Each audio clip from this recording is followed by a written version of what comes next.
গাজন উপলক্ষে কাঠাম নৃত্যগীতি অনুষ্ঠিত হল দেওয়ানগঞ্জ হাটে। স্থানীয় রাজবংশী সম্প্রদায়ের মানুষ বাঁশ ও কাগজের তৈরি কাঠাম নিয়ে দেওয়ানগঞ্জের হাটে ঢাকের তালে নৃত্য প্রদর্শন করে। কাঠাম দেখার জন্য সেখানে বিপুল জনসমাগম ঘটে। গোটা এলাকা জুড়ে প্রবল উৎসাহ ও উন্মাদনার সৃষ্টি হয়। বিভিন্ন এলাকা থেকে আগত কাঠামগুলির মধ্যে শিল্প নৈপুণ্যেরও যেন এক অলিখিত প্রতিযোগিতা দেখা যায়। একে ঘিরেই প্রাক গাজন উৎসবে মেতে ওঠেন সীমান্ত এলাকার মানুষ। প্রসঙ্গত সময়ের সঙ্গে হারিয়ে যেতে বসেছে বাংলার ঐতিহ্য কাঠাম নৃত্য ও গান।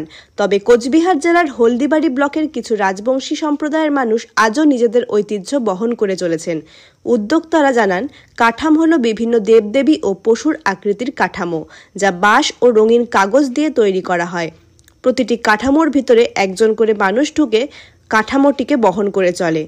আরেক উদ্যোক্তা জানান, কাঠামগুলিতে মূলত রামায়ণ মহাভারতের মতো বিভিন্ন পৌরাণিক চরিত্র ও কাহিনীর বিবরণ তুলে ধরা হয়।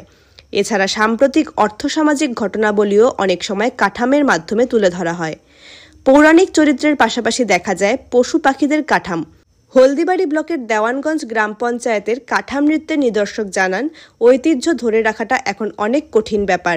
নতুন প্রজন্ম এর থেকে মুখ ফেরাচ্ছে।